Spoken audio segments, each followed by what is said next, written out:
राम जी ने अपनी वाइफ को किसी के कहने पर छोड़ दिया। बीइंग अ किंग, अगर वो राजा थे तो प्रजा हमेशा कुछ ना कुछ बोलती रहती है, सभी को संतुष्ट नहीं कर सकते। कृष्ण जी की बात करें तो हजारों रानियां और जो रास लीलाएं थी, वॉर के टाइम पे, युद्ध के टाइम पे रण को छोड़ के भागना, सब बहुत सी चीज़ें ऐसी थी जो एक्सेप्टेबल नहीं हो पाती थी। सारी चीज़ें अच्छी चल रही थी, फैमिली की इनकम कह सकते हो आप, मेरी इनकम, सब कुछ अच्छा था। मैरिज हुई, सडन एक प्रॉब्लम अचानक से हिट हुई मेरी स्पाइन में, बहुत सीवियर इशू आया। डॉक्टर से कंसल्ट किया, डॉक्टर ने कहा कि सर्जरी की नीड है।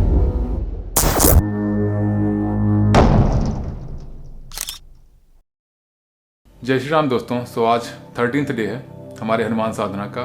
तो आज मैं कुछ अपना एक्सपीरियंस शेयर करना चाहता हूँ कि मैं कौन हूँ, हनुमान जी के प्रति मेरी आस्था कैसे आई, राम जी के लिए और कृष्ण जी के लिए मेरी आस्था क्या थी।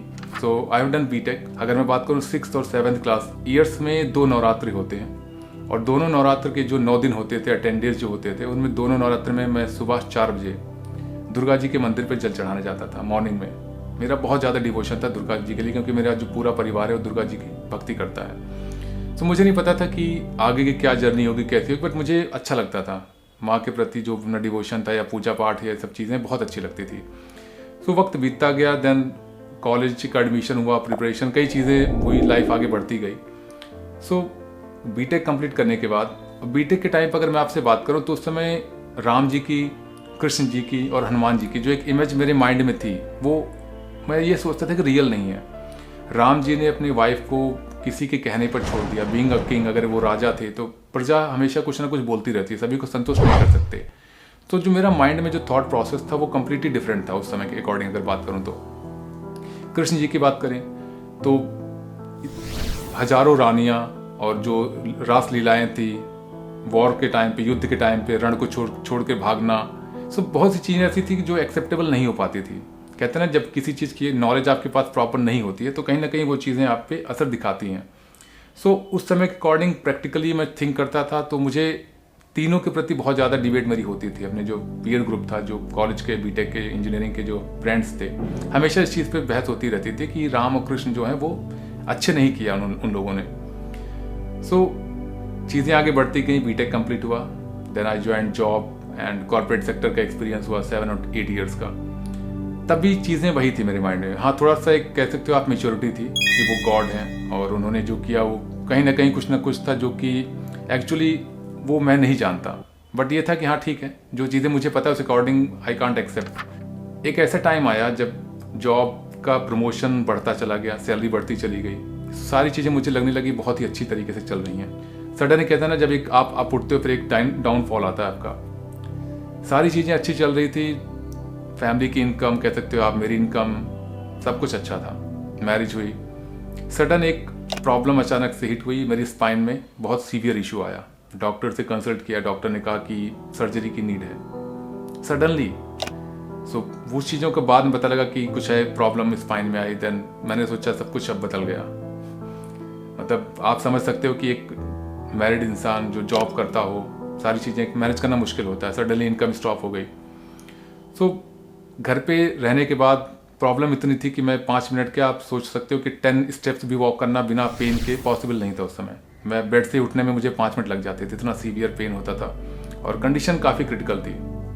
तो ये प्लान था कि हम ऑपरेशन सर्जरी करवानी है। सो किसी ने मुझे सजेस्ट किया, मैं सोचता हूँ कि वो कौन पर्सन था, किसी ने सजेस्ट किया, कोई एस्ट्रोलॉजर था या क्या था, मुझे याद नहीं आता। But somebody suggesting me to recite the Hanuman Chalisa आप पढ़ो। तो मुझे दिमाग में थिंक आया कि जिसके लिए हमेशा मैं डिबेट करता था वो अगेन मेरी लाइफ में दोबारा आ रहा है कि आप इसको करो। अब मैंने सोचा ठीक है करते हैं, क्योंकि भगवान के प्रति मेरा डिवोशन हमेशा से था। बट हाँ, चीज़ें एक्सेप्ट करना, जो चीज़ें नहीं सही लगी वो थोड़ा मुश्किल होता था मेरे लिए। मैं हनुमान चालीसा का पाठ करने लगा और कहीं ना कहीं धीरे धीरे वो एक्सेप्ट करना मुश्किल हो रहा था। बट हाँ, 7 डेज, 10 डेज, 15 डेज के बाद वो चीज़ें बदलने लगी। फिर मैंने स्टडी की, हनुमान जी की, कृष्ण जी की, राम जी की, भगवत गीता पढ़ना स्टार्ट किया। सो मतलब उस समय मेरे पास टाइम बहुत था, क्योंकि जॉब थी नहीं। सो भगवान के लिए ही मेरे पास टाइम था, या तो बेड रेस्ट करता था। सो अचानक से बहुत सी चीज़ें ऐसे बदलने लगी। आप कह सकते हो कि वो डिवाइन पावर थी या कॉस्मिक एनर्जी थी, क्या थी मुझे नहीं पता। बट हनुमान जी के प्रति बहुत ज़्यादा डिवोशन हो गया। स्टार्टिंग में मेरा जो एक आप कह सकते हो संकल्प था कि हाँ मेरी हेल्थ अच्छी हो जाए, इनकम हो जाए, वो मुझे नहीं पता कब वो बंद हो गई। वो संकल्प कहाँ गया, क्या कैसे हुआ मुझे नहीं पता, बट 15 डेज 20 डेज के बाद पर मुझे ये था कि मुझे मॉर्निंग में और इवनिंग में हनुमान चालीसा करनी है, दैट्स इट।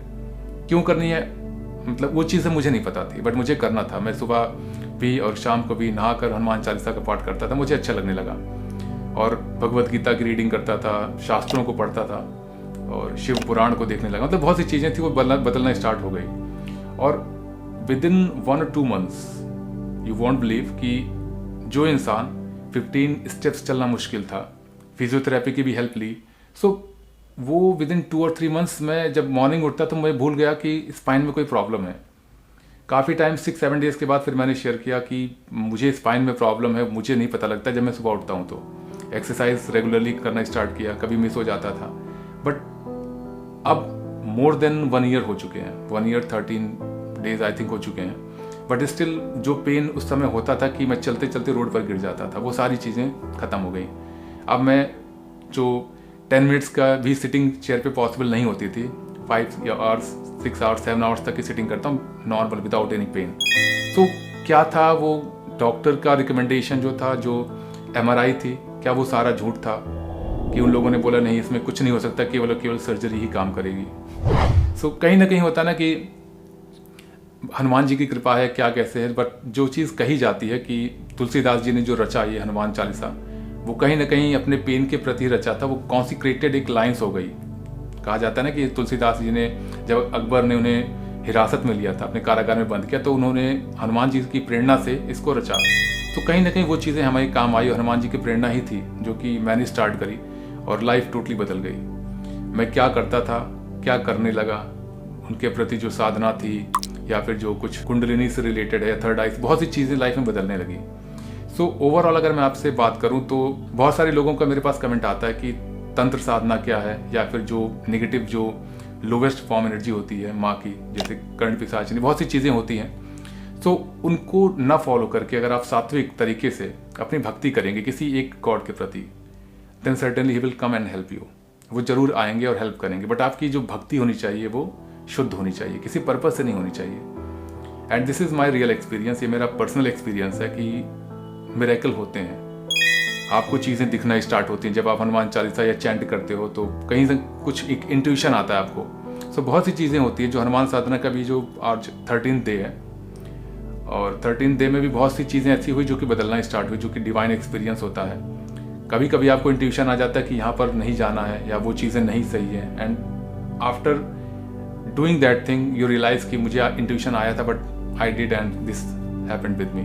सो बहुत सी चीज़ें बदलती हैं आपको अगर आप हनुमान चालीसा का पाठ करते हो या फिर चैंटिंग करते हो कि स्पेसिफिक मंत्र अपने गुरु से दीक्षा लेके, then certainly you will feel something amazing. आप उससे अगर आप शक्ति कह सकते हो या आप सिद्धि कह सकते हो या आप कुछ भी कह सकते हो, but certainly you will feel the cosmic power. So हमेशा अपने गॉड पर बिलीव करिए। आप किसी भी तरह की प्रॉब्लम में हो, अगर फाइनेंशियली है या हेल्थ इशू है, physical mentally, just believe in Hanuman ji. मेरे कहने से अगर आप 60 डेज तक मॉर्निंग और इवनिंग हनुमान चालीसा करते हुए ट्रू डिवोशन ओके, अपना जो एक भक्ति भाव है उसे आप जागृत करिए, then you will see that everything will change for you. God will come and help you, because कहीं ना कहीं अगर आप बिलीव करते हो कि भगवान है, क्योंकि भगवान तो है, आप जिंदा हो, आपके बॉडी में सब कुछ है, बट डेथ के बाद क्या होता है, something is not there, and because of that doctor declare you death, right. So अगर डॉक्टर कहता है कि आप डेथ हो गए हो, सारी बॉडी के पार्ट्स हैं, सब कुछ है, बॉडी भी आपके पास है, बट सोल नहीं है, then this is a real example of God. God है जिसने वो पावर दी आपको और वो पावर ले ली। और साइंस, अगर आप साइंस के स्टूडेंट हो, I am also the science student, I have done B Tech and understand everything, astrology क्या होती है और यूनिवर्स में क्या होता है, गैलेक्सी क्या है, but do you really think कि साइंटिस्ट उसे एक्सप्लेन कर पाए हैं स्टिल कि गैलेक्सी कितनी बड़ी है और ब्लैक होल क्या है। सो बहुत सी चीज़ें जो साइंस के बस का नहीं है। Then you have to come to the god, spirituality. So just follow your spiritual thing if you have any kind of problem. और तामसिक चीज़ों पे मत जाइए, ओके। और जो भी साधना करनी है आपको भक्ति भाव से करिए, सात्विक चीज़ें करिए। जो तांत्रिक चीज़ें हैं जो कि सिद्धि होती है, बहुत सी चीज़ें होती है। अगर आपको सिद्धि ही करनी है then you can do with the सात्विक थिंग, ओके, बिकॉज सात्विक साधना भी होती है जो कि बहुत पावरफुल होती है। हाँ, टाइम लगता है but that is permanent without any harmful things. But when you go with the vamachar vidhi, अगर आप तंत्र के और विद्याओं के थ्रू आप जाना चाहेंगे, कौलाचार या वामाचार, so yes, if you have a guru, अगर आपके पास गुरु है then you can do that. But if you don't have guru and you try to copy with the internet and just random book, then you will certainly face the consequences. So आप उसमें मत पड़िए, just follow your भक्ति भाव, just follow your God's instruction, and when I say instruction, it's just your intuition. अगर आपको अंदर से कुछ लग रहा है, it means that this is your God's voice, वो आपके भगवान की voice है, just follow it. And I have done the same thing in my life and I am just feeling amazing. क्या इनकम, क्या हेल्थ, लाइफ बदल जाती है। कहाँ से होता है, कैसे होता है, नोबडी नोज, और उसको आपको जानना भी नहीं है। Just believe in your self and your god, that's it. आपके पास अगर कोई भी क्वेश्चन हो, please let me know in comment box, I will check and personally reply. जय श्री राम।